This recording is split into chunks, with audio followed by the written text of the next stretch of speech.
Hindi na si Leon ang importante dito, Christy. Kapakanan na ng mga anak natin. Punta na tayo ng Amerika. Mas safe doon. Nasaktan si tatay pag umalis sila nanay Christy at si Jeremy. Mas magiging maayos ang buhay nila, Jeremy, pag nasa Amerika na sila. Ayos sila kasama si Jeremy. Ako nang bahala kay Jeremy. Tatartuhin ko siya na parang kung sariling anak.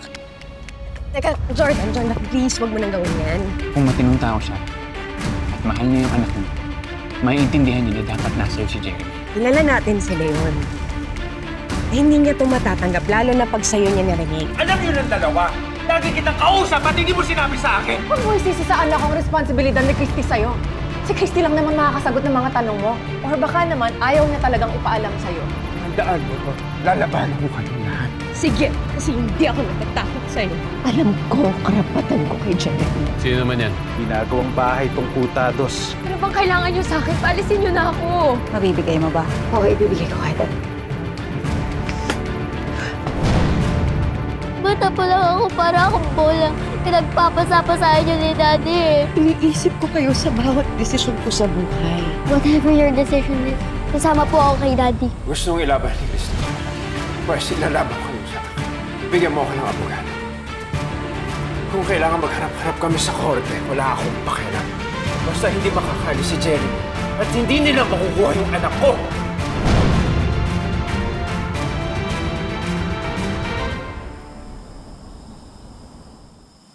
Sorry.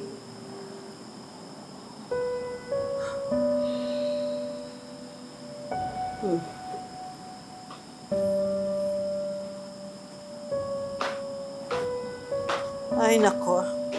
Kumusta, Ma? Ayaw akong pagbuksan ng pinto. Nagmumukmuk pa siguro. Don't worry, anak. Let's just give her some space. Ha? Well, tama naman si Tori, Ma eh. Kasi kahit sa isip ko, kinoconsider ko siya. Marami na rin masyadong nangyari sa buhay namin ni Jordan na siya yung naipit, siya yung nagsakripisyo. Bata pa lang man, namulat na siya sa mga problema ng mga matatanda. Tama.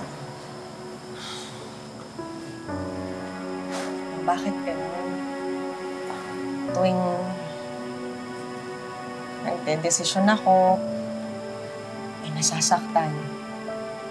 Kahit naman galing sa puso ko, para sa mga mahal ko yung desisyon, may nasasaktan, may naiiwan. Eh, ano ba ang desisyon mo ngayon, anak? Kasi ang iniisip ko,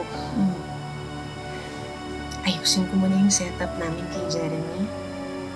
Baka kasi makumbinsi ko si Leon kung mailatag ko ng maayos sa kanya eh.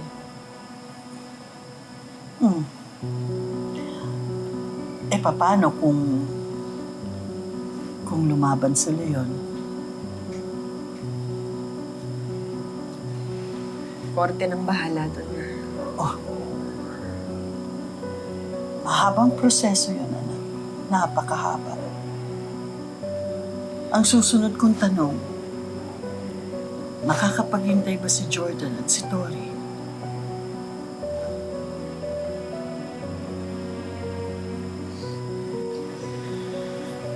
Kung pwede ko lang hatiin yung sarili ko.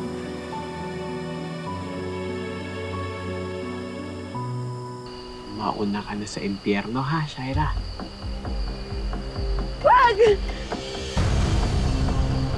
Wag? Ha? Ewan ko, masakit. Oh, eh putol ka na rin pala eh. Bakit di pa natin lubusin? Ay. Ha?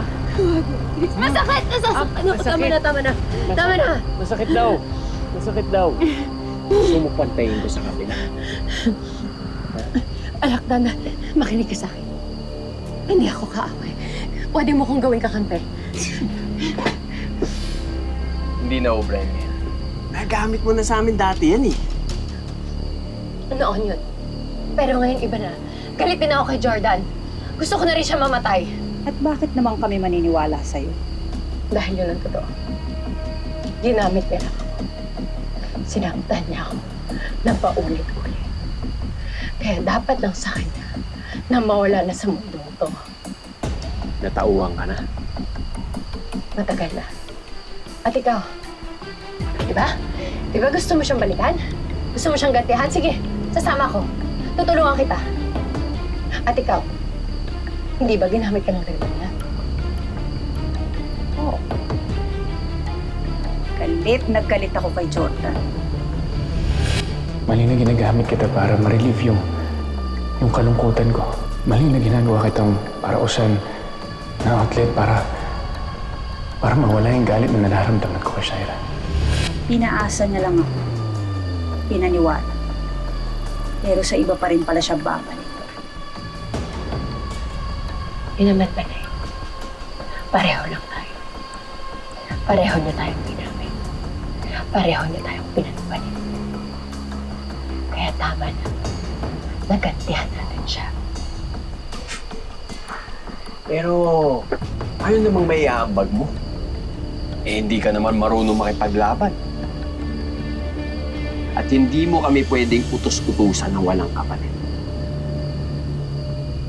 Kapag pinalaya niyo ako, ituturo ko sa inyo kung saan ko tinatago lahat ng pera ko. Pati alahas. Marami yon. Malaking halaga. Makakatulong yun sa inyo para mapalakas mo yung puwersa mo.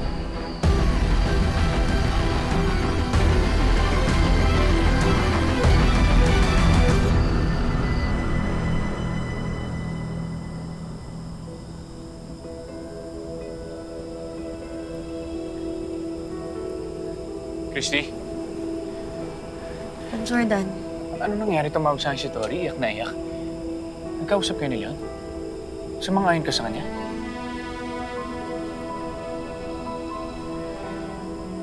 naninimbang lang ako, Jordan. Alam mo yun. Siyempre, buhay ko, future ko, at ng mga anak ko yung nakasalalay dito. Alam ko, hindi ito madali. Pero pinahihirap mo lalo eh. Kasi meron na tayong solusyon sa nangyayaring to. Hindi mo lang kayang tanggapin dahil kay Leon. So I need you to decide right now. Kasi kung hindi, Christy, alis kami ni Tori. With or without you. Gagawin mo yun? Iiwan mo ako? Wala akong choice kung pipiliin mo yung iba over your family.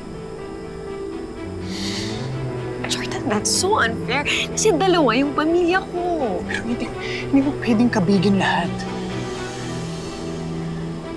Unfair ka rin kay Tori eh. Kasi kung hindi mo siya hayaan sumama sa akin kahit magusto niya, kailangan mo mamili. Ako at si Tori o si Jeremy at Leon.